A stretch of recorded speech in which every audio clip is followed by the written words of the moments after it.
Rangers fans, welcome to Liberty Blue, the essential New York Rangers podcast. I'm Andrew Chelney, alongside Nick Zararis. And Nick, the Rangers gave us a couple of things to talk about today. I don't know if you've heard, but this past Friday, the Rangers did two really big pieces of business. One, Igor Shesterkin gets a massive extension, and also Jacob Trouba, the captain of the New York Rangers, has been shipped off to Anaheim. He eventually said, yes, I will waive my NTC, which I would imagine Anaheim was one of them because Anaheim is not good, but he said yes anyway. And the Rangers actually not only got out of his whole contract, they got a player and a pick in return. No soap operas, just hockey. The Rangers have been in a very weird state for the last, I'll say, 4 years, where I'm not the person who coined this term. Bill Simmons coined this term. He called it the Tyson zone, where you could say anything about Mike Tyson and it was semi-believable. And that's kind of where the Rangers are at right now, where you could tell me anything is happening behind the scenes or happening in the organization, and I kind of believe it. Like, the week of the trade, a week before the trade deadline last year, when Bleacher Report just out of nowhere dropped, yeah, the Rangers called Buffalo and tried to get Alex Tuck, and Buffalo told them to take a hike. Like, what do you mean they tried to get Alex Tuck from the Sabres? And what do you mean they're going to trade Jacob Trouba on the second day of the draft? And what do you mean he's not waiving his? What do you mean they tried to trade him before getting his no trade list and set themselves up for failure? What do you mean they're bringing him back? There's so much to unpack here. I talked about this a lot on Friday right after the trade, but I wanted to kind of distill out the bulk of that conversation into something very straightforward and very direct. From 2011 to 2018, the only defenseman the Rangers drafted that played more than 4 NHL games for them was Brady Shea. That's it. In a 7-year window, the team drafted one defenseman who would be considered an NHL regular. Of course, they did draft other defensemen who did go on to play NHL games. Ryan Graves comes to mind. Of course, he never played a game with the Rangers, but he's one. Tarmo Roinanen is the other defenseman who had 4 career NHL games. Joey Keane, drafted in that window, has 2 career NHL games. But for 7 straight years, the Rangers did not draft an NHL caliber defenseman. Excuse me, they drafted one NHL caliber defenseman in that window. And that's how you get here. This is not, just because of 2, 3. This is a 10 years long problem. The Rangers have not drafted well, basically at all in the modern NHL.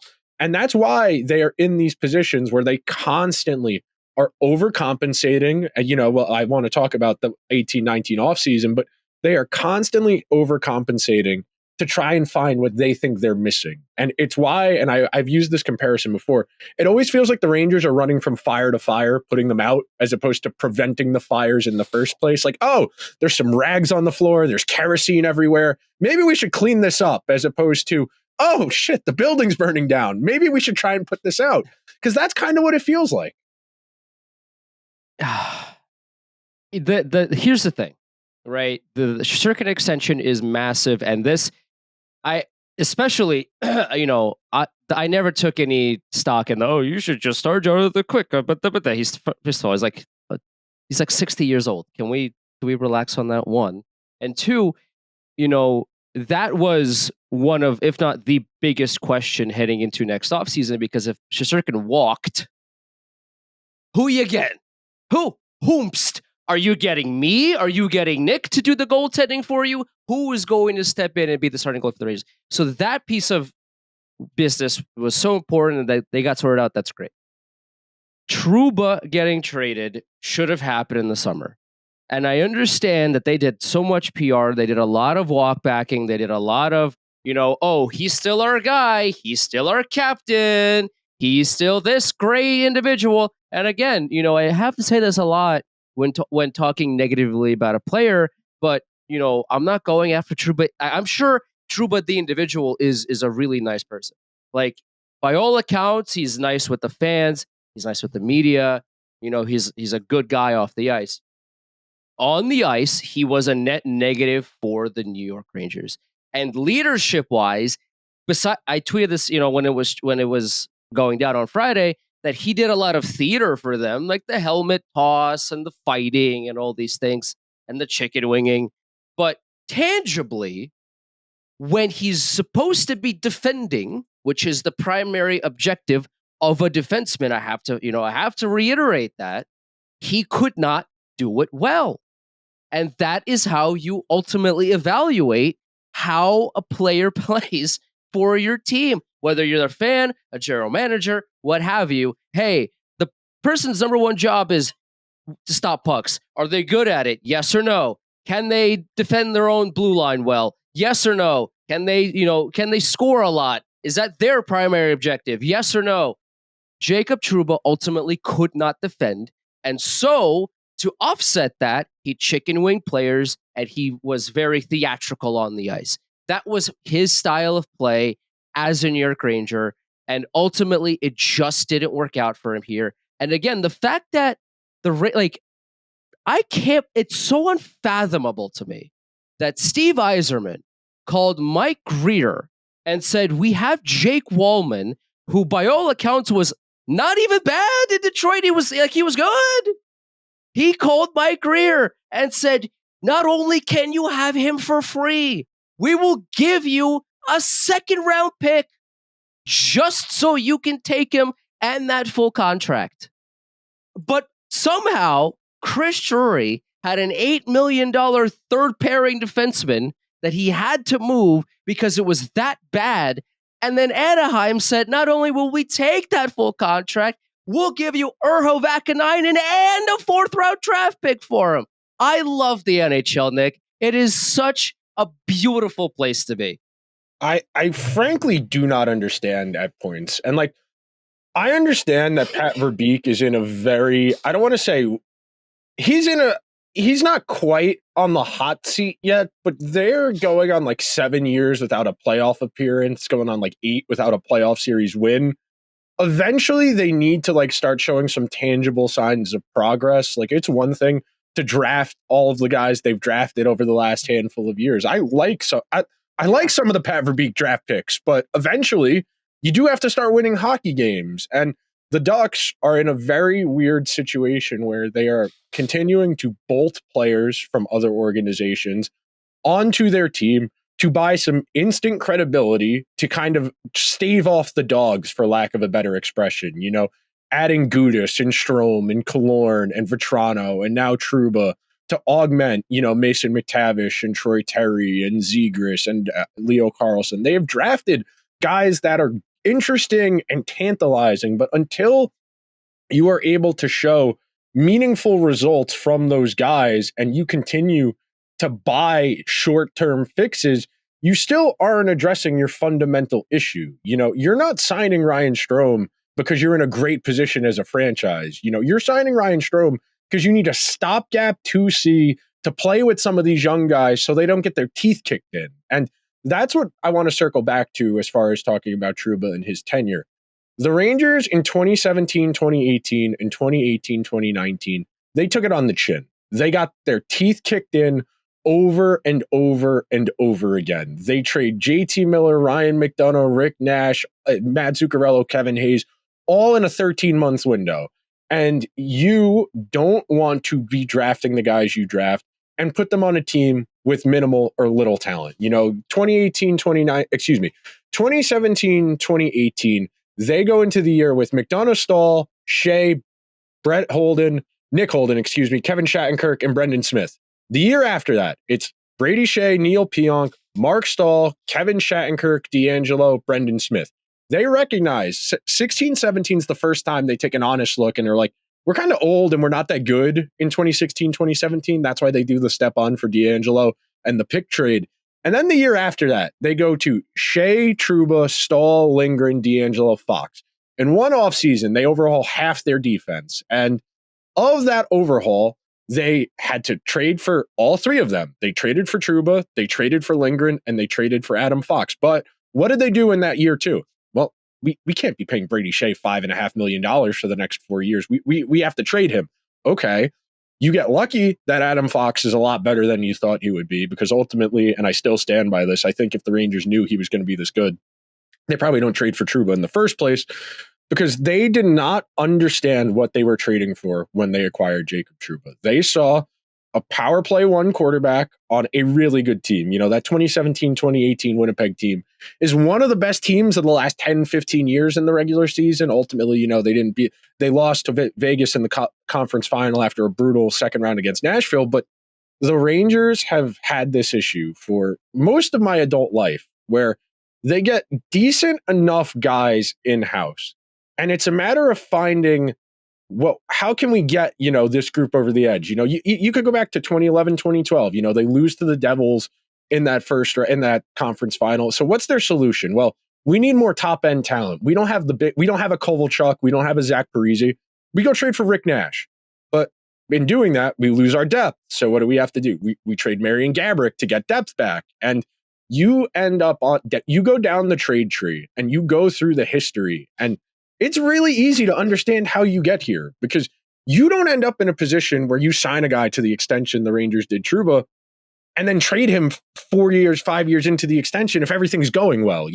This is 10 years of bad decisions that get you here, where, we have Girardi and Stahl. We got to get rid of Girardi. We still have Mark Stahl, but okay, we're gonna get Shattenkirk. He'll replace Dan Girardi. Well, Shattenkirk's not working. Okay, we're gonna get Jacob Trouba in here. He's gonna replace Kevin Shattenkirk, and that's gonna work. Really quickly, you see that they don't want to take their medicine. They don't want to develop guys, and it's how you get here. At least the silver lining to all this is that they have realized their issues late, short. We've talked about this at length for the last 3 years. Is the blue line has been one of the bigger issues, and yet it takes longer than we'd like to, longer than we'd like it to be to get it fixed. But at least Chris Drury sees what we see to a certain extent. Oh, I think this is more that Trouba was kind of throwing a tantrum more so than being bad, because this isn't any discernibly different in terms of his quality of play. I think it's both. I think it's reasonable to assume it's both, because he was clearly not happy off the ice, sure, but also he wasn't great before. But this particular season, he was playing like he didn't care to be there, and he did the fighting, and the game before he got traded against New Jersey, whatever. But ultimately, he really looked like he was mentally somewhere else, and that propelled Chris Drury to be like, okay, this, the story got out, and now I have to do something now. And somehow, some way, he sold his soul to the devil. I don't know. He found an NHL team to take on Trouba's full contract and didn't have to pay to give it up. So I mean, in that trade in and of itself is a Chris Drury masterclass. We won't go down the rabbit hole of how we got here per se when it comes to the trade itself, because I will give Chris Drury a lot of credit for somehow finding a schmuck to take on that contract for free. But at the end of the day, you are right in that I just wish the Rangers understood more about how to properly see a defenseman and look at them and go, can they defend? Because when the Ducks traded for Trouba, it's in the name of the position, Andrew. Defensemen play defense. Because again, and a lot of teams don't realize this, and I say that because when the Ducks traded for Jacob Trouba, Joe Cronin, not Joe, the general manager of the Ducks, Pat Verbeek, yeah. I think it was also Joe Cronin. I can't remember. One of those guys came out and said, Jacob Trouba we value his leadership. Which tells me they don't know anything about the Rangers. They don't. They really don't. Because what does that mean? Pat Verbeek and Joe Cronin. What does that mean? And again, I tweet this out every now and again as well, and I want to reiterate it here. When this applies to any player in any sport. If you have a certain job, like let's say you're a defenseman, or if you're a goalie, or whatever, your number one job as a defenseman is to defend. If someone starts talking about a player and they don't talk about their number one priority in the leadoff, then they are objectively bad at that leadoff. If you're talking about Jacob Trouba, who makes $8 million a year to be a defenseman, and your first words are not about his ability to defend, that means he's a bad defenseman. By definition. Because if he was so good at defending, one, the Rangers wouldn't have traded him, I would have to imagine. And two, you would be glowing. Oh my God, we just got one of the best defensemen in the league. He shuts everybody down. No one passes by him. He's such a fast skater. No, they let off with his leadership. That means he's bad at defending, and that's ultimately why the Rangers got rid of him. And like, not to be that guy, but like, you look at the last 4 years of this team, and you look at the thing that told me all I needed to know about that group was after the Devils series and Gallant got fired, was all of a sudden the same guys who had spent the previous 2 years talking about how much fun it was to play for Gallant was complaining that we didn't have enough structure, we didn't practice hard enough, we didn't have leadership. You know, there is no leadership here. Yeah. The Rangers issue, and I think you can tie this back to the Sather years and the Gorton years, is that they have consistently tried to chase these narratives, these ideas, as opposed to actually fulfilling them. You know, the idea of, well, we need someone to put us over the top, so let's get Marty St. Louis. We need someone to help push us over the top. Let's go get Keith Yandel. And then, well, we traded our last captain, and we're not really sure if we should name Ryan McDonough captain or not, but he's our best player, and we feel that we need a captain. As the New York Rangers, we can't go into another season without another captain. And then you name him captain and you trade him 2 years later. And it's the same thing here. I know there's a lot of, oh, well, they should name Trocheck the captain. They should name five. Don't name anyone captain. No one on this team has proven themselves worthy of being a captain. There is a baseline understanding. And Give it to Will Cooley. I spent 40 minutes yesterday. Only half kidding. I spent 40 minutes yesterday putting this together and doing some research.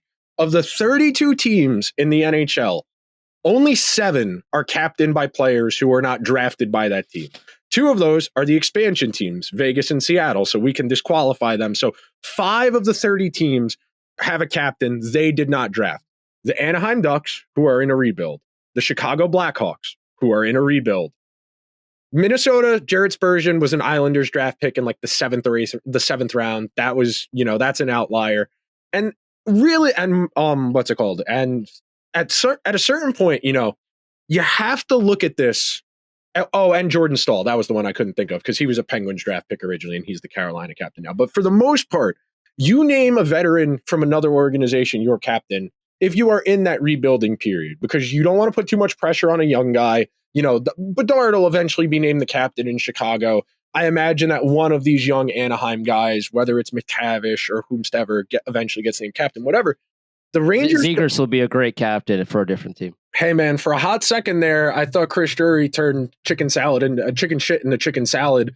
And I quickly remembered Trevor Zegras is hurt. And look, I don't think Trevor Zegras is solving the Rangers' issues. The Rangers still have issues. You know, we are going to talk about the games they played over the last few days. But after we do that, we talk about this, we talk about Shesterkin. But like, there is a way to go about doing certain things. Naming a captain is one of them. We have strong historical and just looking around data to tell you there's a very specific archetype.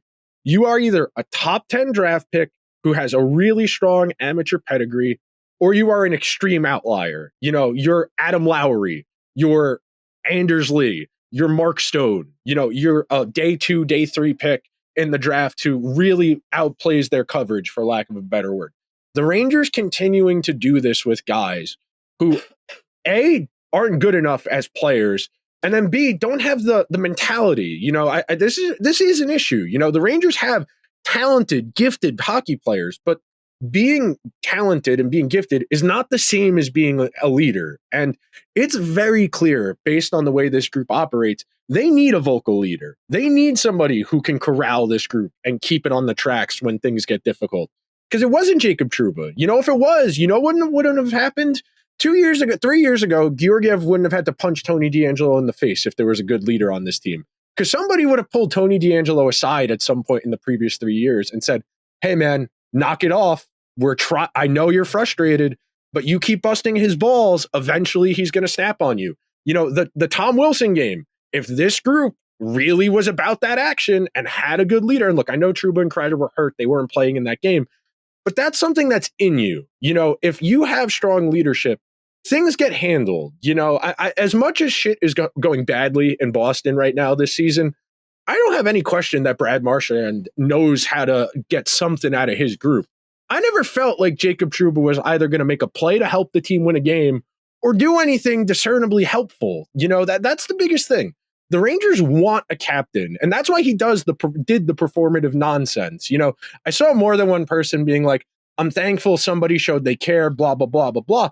You go and watch the highlights of all of these hits. They are in games the Rangers are losing by like 3 or 4 goals.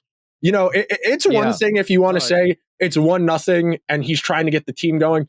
Yeah. Launching yourself through Timo Meier's skull in a 2-0 game with 7 minutes to go in a game 7 is the biggest sore loser shit I've ever seen. You can call that leadership or being gritty, whatever.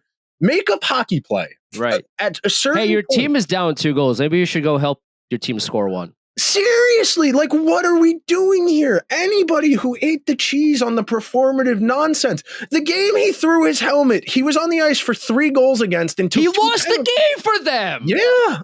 They lost that game because of Trouba. Because he was that bad. He was I forget what the score was, but like I think it was 6-2 he was on the ice for like all of the goals against. Like, I don't care about the helmet throw. Go stop the other team from scoring. You're a defenseman. Please, go do your job. Don't throw helmets. That's not your job. Word to Bill Belichick. Do your job. Don't do someone else's job. Do your job. Yeah. Or word to Alec Baldwin in The Departed. I'm the guy who does his job. You must be the other guy. That's who Jacob Trouba is. He has always been miscast. You know what you said before about how the Ducks traded for him, and the first thing they said was his leadership. The Rangers, the first thing they said was his defense, which tells me they didn't watch him play in Winnipeg because he was always playing with a defensive partner. He was playing with Bufflin. He was playing with Tobias Edstrom. He was playing with Josh Morrissey. All of those guys profile as shot-suppressing, defense-first guys. Then who did the Rangers play him with? Well, first year was Brady Shea, and then they traded Brady Shea. And then it was K'Andre Miller. And then stayed K'Andre Miller. We have 5 years of evidence that Trouba is not a defensive shot-suppressing defenseman. He has okay impacts offensively, but he gives more of it back. So because of that, you aren't getting the full impact, the full benefit of what he's good at. And the Rangers consistently used him in defense-first situations when he's not good at defense, which tells me they don't understand what he's good at, which tells me they have a fundamental problem with talent evaluation. Just fundamentally, the defense position has been this organization's problem forever. You know, you mentioned it before, the idea of do they actually know? And I really do think on some degree there's some cognitive dissonance here of, well, we're great in goals against every year because we have one of the best goalies in the league, and that means we're a good defensive team. You know, they made the mistake with Stahl and Girardi last decade because Lundqvist was so great. They got out of this one. We assume they're going to get out of Lindgren or let him walk outright after this season. But like at a certain point, the defense is the issue here. Yeah. Like fundamentally, watch the games. Anybody who's same problem. It's the same issue. It's just that this year, the problems are amplified because of other deficiencies. You know, because Zibanejad is giving you less than ever, because the power play isn't top 5 right now, it feels a lot more pronounced. It feels a lot more glaring. These are the same issues. These are the things that we've been talking about for years, and it's been dating back to the Lundqvist era where the defense is bad. The Rangers gave up a lot in transition and a lot of, plays in front of their own net. But because their goaltending was so spectacular, it masked a lot of the problems. But ultimately, when it comes down to the biggest games of the season, come the playoffs, where teams have extensively scouted you and understand your problems and how to beat you at your own game, the Rangers have fallen short every single time. And it's crazy to me that, we have the same footage that the team does. We watch, we dive into the stats, we understand what's going on, and I understand, it's tough to facilitate a lot of trades or changes. These aren't just numbers in NHL 25. These are actual human beings, and there's a human aspect to this as well. But this isn't a problem that just appeared yesterday. This is something that has been here in the DNA of this team for Lundqvist's first season was 2005. Since 2005. And since before as well, but 2005 is, you could say, the first real start of a building block to what the Rangers accomplished in 2014, etc. The blue line has never been the shining light of this team. The casuals and the people who don't watch, yes. Because sure. I can vividly remember I can close my eyes right now and I can picture Mike Milbury and Keith Jones standing at an NBCSN desk with Catherine Tappan or Liam McHugh talking about what a great defensive team the Rangers are because they have a first pair like Dan Girardi and Ryan McDonough. Right. And then they get Mark Stahl out there on their second pair, and Mark Stahl is so great at defense. This is, to the casual eye, it looks okay because the goals against numbers look okay. And nobody in actual hockey media, legacy hockey media, addresses scoring chances or expected goals or whatever. But like the eyes, not give up a lot of goals, good team, good defense. That's the way those types of people think. And it's why the Rangers are in this position. They do not understand what makes good defense. Like, even if you want to talk about this in the nebulous, like right now, I see what they think they see in Victor Mancini. He's tall and he skates reasonably well. The problem is confident with the puck too. I like that. The game is very fast for him right now because he is, getting his first real taste. There is a massive difference between playing in the A and playing up here. He's 2 years removed from being in college and not a major power conference. There is potential there. The problem is the Rangers are inclined, and they have given certain archetypes more opportunities than others. One of the first big issues we addressed on this show 3 years ago was the Nils Lundqvist versus Braden Schneider discourse of, one of these guys is going to end up sticking. They have 2 right-handed defensemen ahead of them in the pecking order, and they gave Schneider significantly more opportunity to figure it out. Now, do I know what they're going to do with Mancini? No, of course not. We have a whole season to go. And again, it wouldn't surprise me if they traded for a defenseman and to put in that spot come playoff time. But if you are going to tell me that we're playing Mancini, fine, but you actually have to give him a chance. And then 2, to build off of that, if this goes the Libor Hayek way of, we like him, eventually you got to call a spade a spade. I know he's, 20 some odd games into his NHL career, but we got to be realistic here. I mean, the thing about Mancini is he definitely, defensively, he still has a way to go. It's something that I do expect will come with time. You can kind of see bits and pieces of him maybe starting to kind of fit, get into the groove of things. There's, he's still not quite there, and I would assume that Mancini instincts comes with time. It's one of those things where it's one of those things where I do think that the Rangers ultimately make Mancini go down to the A. They get either Vakanainen in, and maybe he sticks, and they get Mancini down to the A, get him some more experience, and then maybe next year becomes more of a regular. Maybe Mancini becomes a rotating 7th defenseman. Who knows what happens? But Mancini isn't strong enough defensively yet to showcase to me anyway that he is somebody that can stay in the NHL and defend, the likes of Crosby and McDavid on those guys if need be. If he's, if he's on a long shift and McDavid comes on the ice, how much hope do you have that somebody like Victor Mancini can reasonably stop a guy like Connor McDavid? Right now, the answer is not a whole lot because he's still new to the NHL, and that time will come. Hopefully, it'll come if you're the Rangers. But I do think the Rangers are in the market for a top 4 defenseman because that's what Trouba was supposed to be for them. And now they essentially have a hole there. At least, in our minds, yes, because they had a hole there to begin with because Trouba was not a top four defenseman, but also now they don't like the Rangers. He was a top four defenseman. Now they don't have one. So I would imagine that they are on the market trying to find someone to actively replace Trouba's minutes. I don't, they might try the in-house experiments, maybe in a couple of months just to see. All right, like what does Mancini have? Can Zach Jones play top 4 minutes? I don't think they trust Zach Jones to do that, but they might try it out, see how it goes. And then if he might do well for 4 games, then he might have a bad shift, and then they deed him to Siberia. But who knows with the Rangers? But this is a team that at least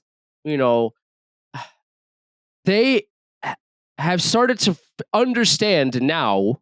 It's almost 2025, and this has been an issue for 20 years. But they have finally understood. Oh, our blue line isn't very good. We should do something about that. But it's better very late than never. At this point, I'll take what I could get.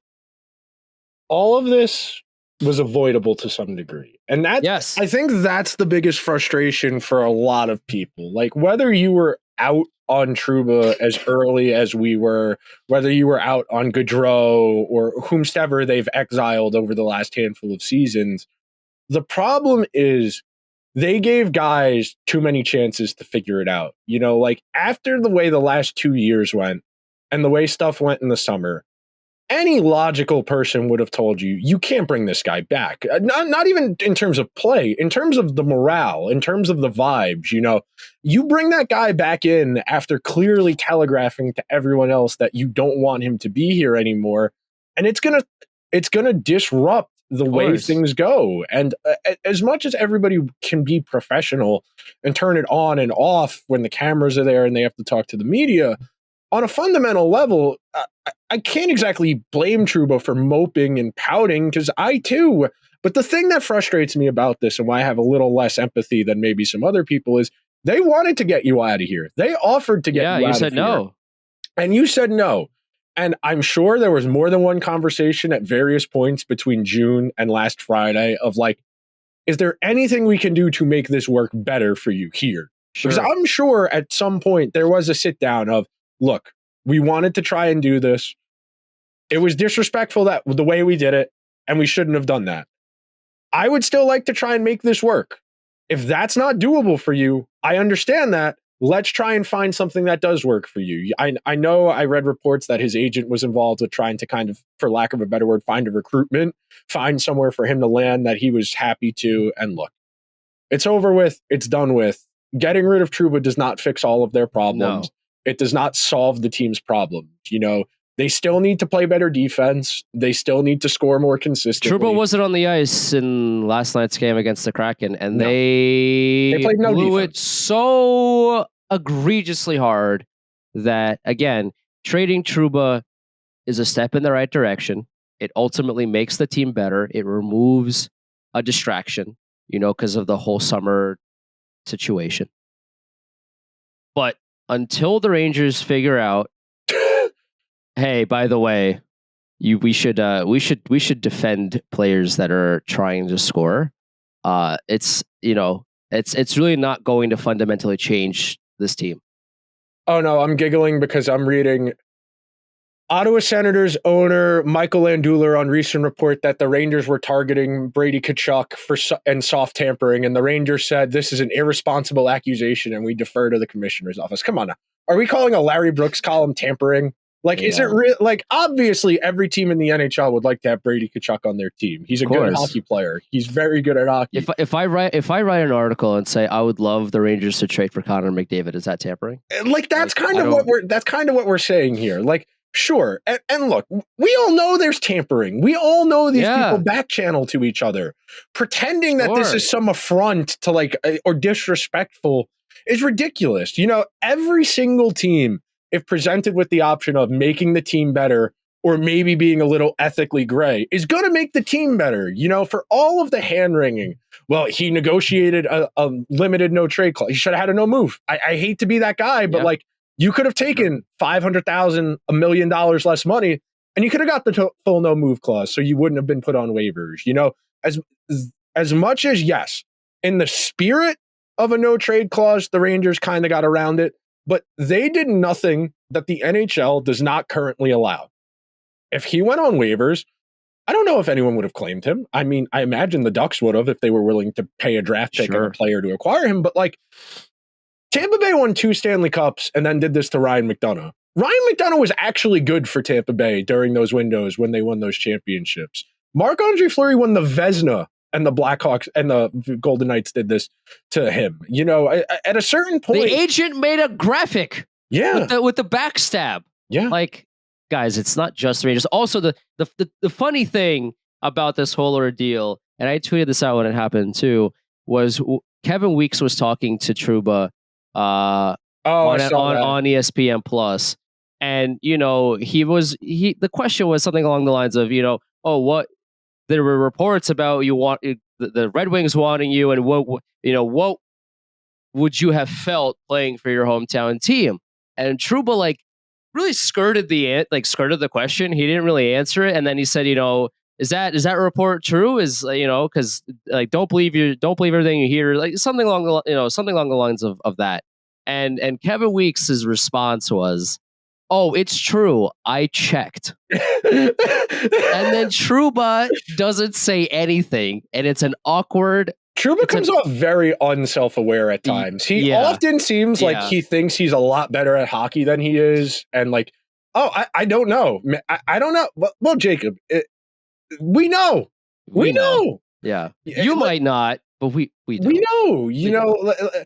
And that what that goes back to when you mentioned this from time to time when the Rangers treat us like we don't know what's going on.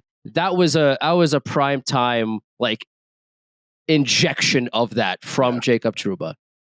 Do you think we don't know what's going on? Jacob, listen, brother. We're not your kids, we're not stupid. Just because we're not in the meeting with Drury doesn't mean we don't have some inkling as to, the context clues of what's going on, right?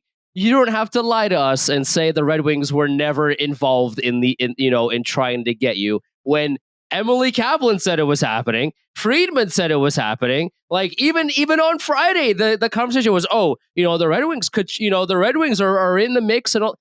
You're gonna turn around on ESPN and tell us that the Red Wings were not involved at all? Dog. And on top of that, Kevin Weeks called your bluff, and all you did was smile and sit there. Dog, I'm so over it. So over it. Okay. Shesterkin had to get done. Yes. It was a very good move to do it the same day. I assume this has been agreed to for a while, and it was just a matter of when they were going to announce it. Sure. And they were keeping this in their back pocket. But I understand the contingent that is against this extension. But the reason I don't share that position is because then you would fundamentally need to reorganize the entire organization. Of course. And I don't think there's a world where, for lack of a better word, Chris Drury would fire himself, because that's effectively what you would do. If you let Shesterkin walk or you traded him before the end of the season and you handicap this team's ability to be competitive this season, you're effectively telling the owner who hired you in the first place because the rebuild was taking too long that you didn't do a good enough job in the rebuild. That's what you would be doing if you said, well, I would rather spend that $11.5 million on 2 or 3 guys. I would rather find a way to deepen our roster. Well, why didn't you do that at any point in the last 3 years when you had cap flexibility? Right. The first year he took over, the Rangers had $20 million in cap space that first summer. And they spent it on Zibanejad extension. They spent it on Brandon Gaudreau. They spent it on Reeves, Patrick Nemeth. They spent their money. They burned all their flexibility over the last 3 years. And now, you do kind of need a reset. You do need to find ways to get cheaper, because the one thing I saw other people talking about yesterday was, well, the Rangers aren't that old of a team. They've got one of the lowest average ages in the entire NHL. The problem with that is that all of their top 6 forwards are over 30 other than Lafreniere.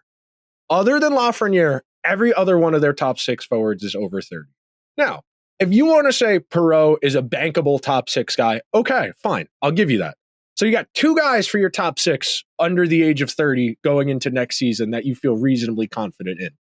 These windows close a lot faster than we think they do. And I don't think the Rangers are going to be like awful, but I do think there's a real possibility that a year or two from now, we are sitting here being like, damn, they needed to reset and they tripled and quadrupled down on an aging group. You know, Zibanejad's 31, Riley Smith's 33, Trocheck's 32, Panarin's 33, Kreider's 33. You know, you're going to have to eventually reset your roster. And like, as much as I like these guys, as much as I like Hedl, I like Cooley, I don't think either of those guys is a bankable top 6 forward yet. Could they be? Maybe. If Hedl stays healthy, he will be. I think that this is an aside. But that's such a big if that you know, it's really. I'm just thrilled that he's still here. Yes. Like more than I'm not even thinking about that with Hedl. With his and we saw it against Seattle. I mean, that goal that he's like, it was incredible. Like, you know, I have so much faith in Hedl. I love the way he plays the game, but I am just really nervous whenever he is on the ice because of his injury history. So the fact that he's even here, that's enough for me. He's here and he's playing well despite everything. That's all I need. I'm good. So, and aside from that, I think your long-term answer is you play Zibanejad on the wing with Hedl as his center. I do think that's eventually what's going to happen in a year or two down the road when the Rangers finally acknowledge Zibanejad's defense isn't good enough to still be a matchup center. But as far as like the vision here, the plan is still the same. They're going to win on great goaltending because I think I can understand the idea here. You know, having a great goalie is kind of a shortcut. You know, you don't need to have as good of a team if you have the great goalie. You know, there are 2 ways to go about it. Most teams opt to do the mid-level to slightly above average goalie who's not as expensive because they would rather spend that money in other places in their roster because they feel those positions are more impactful. You know, you would always be better off with the $13 million forward than you would be the $13 million goalie. Always. You are always going to be better off having the best forward in the world than the best goalie in the world because the forward materially impacts more of the game and has a more actionable path to changing the outcome of a game. But that said, the Rangers are too far down the road with this roster construction to seriously consider that because if you were to take that step back and say, all right, we could do better than spending that $11.5 million on just the goalie. Okay, what are you spending it on? What do you really want to give Chris Drury $11 million to spend on forwards and defensemen? That's the first question. Number 2, okay, well, if we get worse at goalie, how can we improve this roster? Well, we need at least 2 defensemen. We probably need at least a forward or 2. Okay, who are you going to get to materially change the trajectory of the roster? And look, I know people are jokingly McDavid or Eichel, and that's 2 years from now. Then Panarin's off the books. Kreider will have 1 year left on his deal. I get it. It's a nice thought. You don't go banking on guys getting to unrestricted free agency because that doesn't happen in the NHL. These superstar players, you know, Panarin is the best unrestricted free agent to ever get there. You know, that is a once in a, so far, 20-year thing where a truly elite player reaches unrestricted free agency. Like even Stamkos the first time, you know, 10 minutes before before free agency opened, he's going to stay in Tampa. There is no path to the Rangers being a true Stanley Cup contender with the group they have right now if you take Shesterkin away. Because then you're going to say, all right, well, we need a hurricane-style roster construction. And unfortunately for the Rangers, they don't have the identity. They don't have that style of play where you can just drop in slightly above average players and get everyone to buy in. You know, the hurricane system strategy, it works because all of those guys play that way. For the Leafs, it's a little bit different. That's kind of where the Rangers would be if Shesterkin moved on. That's what the Rangers would do. They would have the 4 or 5 really expensive players, and they would probably have 2 medium-priced goalies, and they would have a very inefficient roster because it would be top-heavy because you have a lot of money invested in a handful of players. This path is hard. Winning with goaltending is the hardest thing to do. It is easier than trying to replace everything. You know, you think the other thing that happened on Friday was the Terry Pegula press conference, which is yes, that the Sabres have been telling you they're a year away for 7 years now. The Yeah. Senators have been telling you they're a year away for 7 years now. The Ducks have been telling you they're a year away. The Sharks, 5 years now. The Blackhawks, 4. It is really easy to say we're going to tear this down and start over because you don't have a fine timeline yet. It's always easy to say, let's blow it up, let's start over. It is always going to be more difficult to navigate with a tightrope than it would be to start over. But Chris Drury doesn't have that luxury. He can't say we're starting over because he spent the last 3 years under the premise of we're close. That and yeah, I don't know if I trust Drury with all that money because of the like what you mentioned, the Nemeth, the Goudreaus, the Reeves. I don't think he would do that again per se, but I also don't know what he would do. And that's kind of the scary part is, with some GMs, you can kind of understand like, okay, these are the types of players that they would target if they had unlimited money. With Drury, I don't know what he would go after because the first year, okay, well he's overpaid a bunch of guys and none of them worked out, and he had to pay for some of them to go away, and then he went out and he gutted the whole roster essentially to get Patrick Kane, and who we all knew was going to be a bad idea, and surprise, surprise, it was. And then they went into last year with the best team ever, and Drury said, "Oh, we'll just get Wenberg." Yeah, good. And then that was it. And that didn't work out either. So I don't know what the alternative would have been. Like, and that doesn't mean this is good. This doesn't necessarily mean like this is a good thing. It means this is better than the alternative. Yeah. And that's the point. That's the point. Ultimately, Shesterkin is the best goaltender on the planet. And the Rangers are not only a much better team with him on the ice, they are a team with him on the ice. Without him on the ice, they're not anywhere resembling forget a cup contender. Like, this is a team that for the past 20 years has been built. Their DNA is our best player is the goaltender, and we are going to do everything in our power to essentially make sure that we win every game like 2-1. That's what they've tried to do, and had some success, but ultimately still no banner to show, ultimate banner to show for it, unfortunately. But there was no plan B. There was no, okay, well, if you don't sign Shesterkin, then blank. There was no plan B, because if you let him go, then the entire DNA falls apart, and all of the issues that weren't as glaring before have become much more glaring now. They're glaring with him on the team. They're glaring, yeah, exactly. They're glaring with him on the ice. So what is the team going to look like if you let him go? And again, it's a matter of, you have that money. If you choose to not sign him, okay, well, you still got to spend some of that money to get a starting goaltender.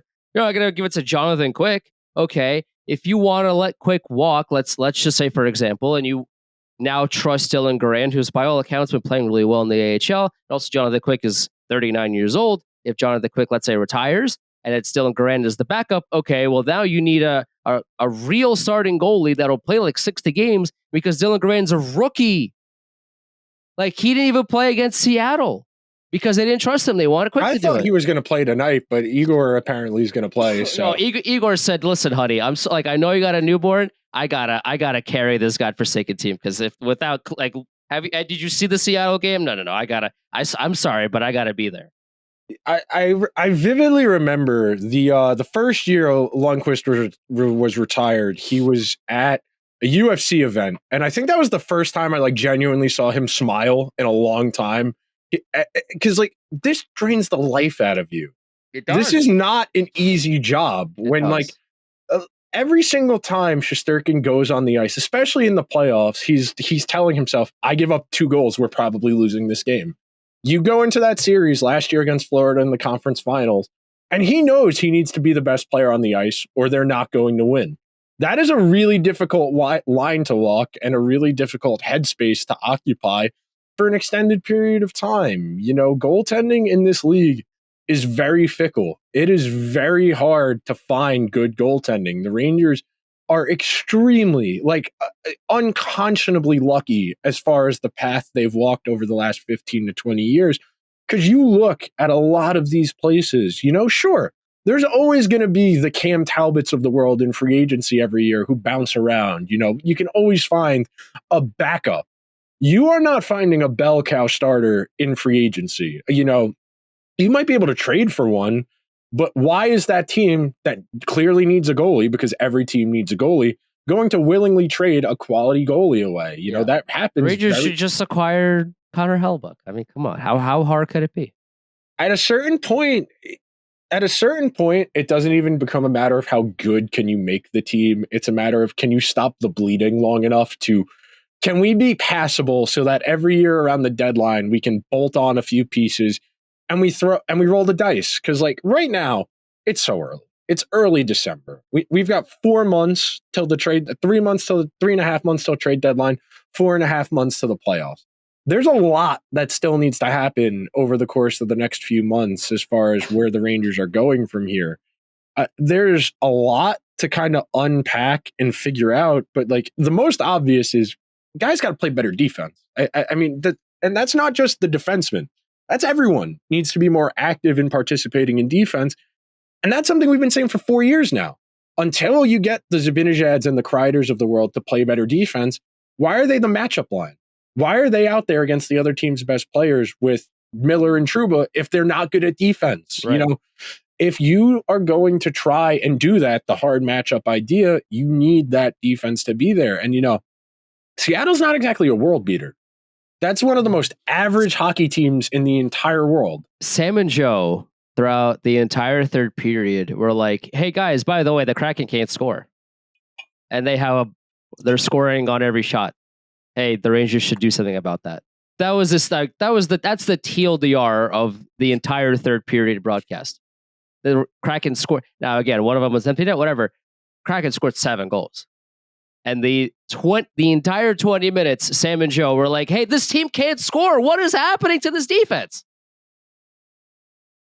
The one other thing about that, I didn't see any referendums about Jonathan Quick as a human being after he gave up 6 goals in a game.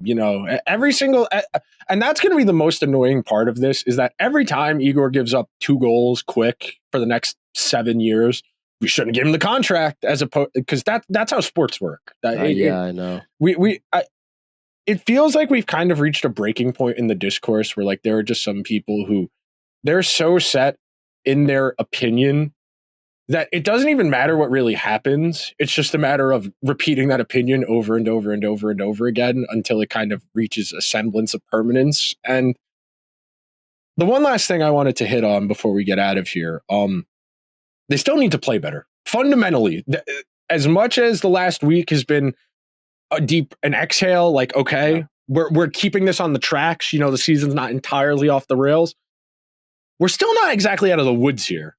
They do need to actually start winning some hockey games and putting together some good hockey so that they can start to gradually build up to what they're supposed to be. The first few months have been very disjointed. A lot of, we beat the bad teams, we lose to the good teams, but they need to start making incremental progress, because it's really hard to make progress really fast. It's a lot easier to start over time, gradually building, improving, because right now it kind of feels like we're in a stop and start over and over again. Until they remember how to, or maybe they never learned it, but until they remember, hey, by the way, if we want to win hockey games, we have to not give up 5 goals in a row. Think of it this way. It is December 9th, 2024. The Rangers play the Chicago Blackhawks tonight at Madison Square Garden. The worst team in the entire NHL. The worst team in the NHL. The New York Rangers are currently 14-11-1. They are in the last wild card spot in the Eastern Conference.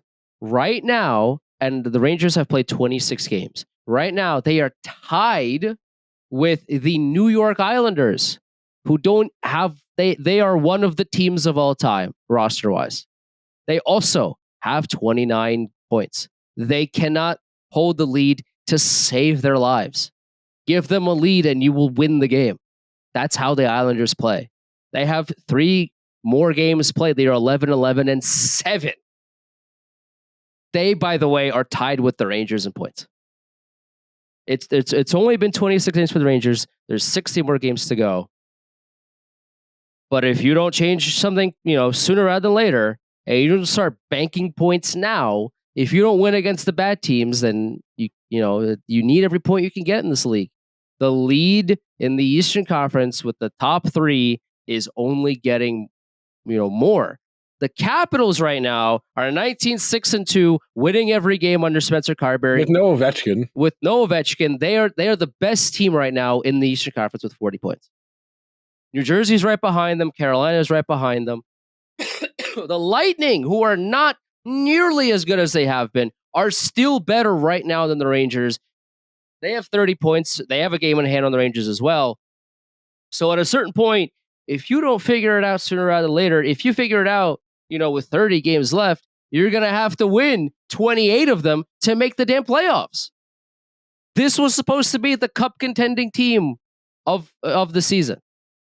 And if they don't figure out how to stop transition offense, like now, they might even make the playoffs, guys. No, the one thing they have working for them is the simple fact that this is a terrible year for the league at large. Sure. There are so many. Now, again, I'm not saying they won't make the playoffs, yes. But what I am saying is that, you got to get the points.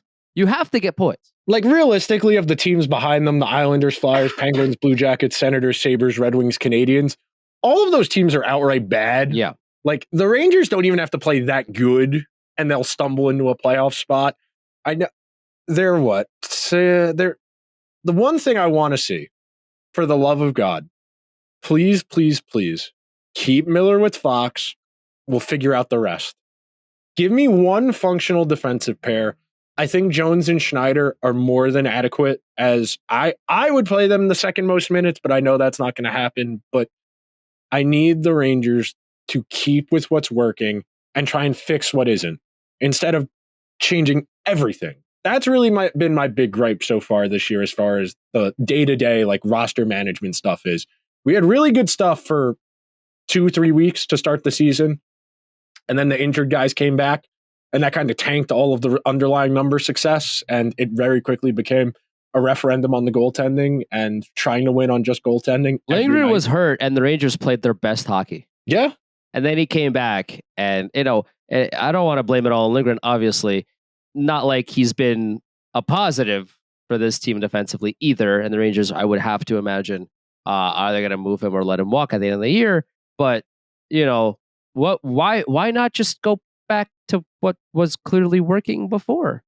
Like, you could sit, it's okay. You could sit Lindgren for a game and just try to see how it goes. It's okay. It's December.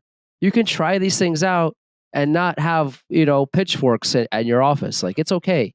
You can sit Lindgren and see how it goes. Anything else before we get out of here? Please beat Chicago. Oh, please beat Chicago. Because then, I don't want to be that guy, but if it really gets bad, Drury will throw Laviolette under the bus. I don't really have any hesitation about that. I mean, I would have to think, because that game was at MSG last night and the Knicks didn't play, I would think that Jim Dolan was watching that game somewhere in MSG. Watch his team blow another lead. And I would have to think that he's going to be at MSG tonight too.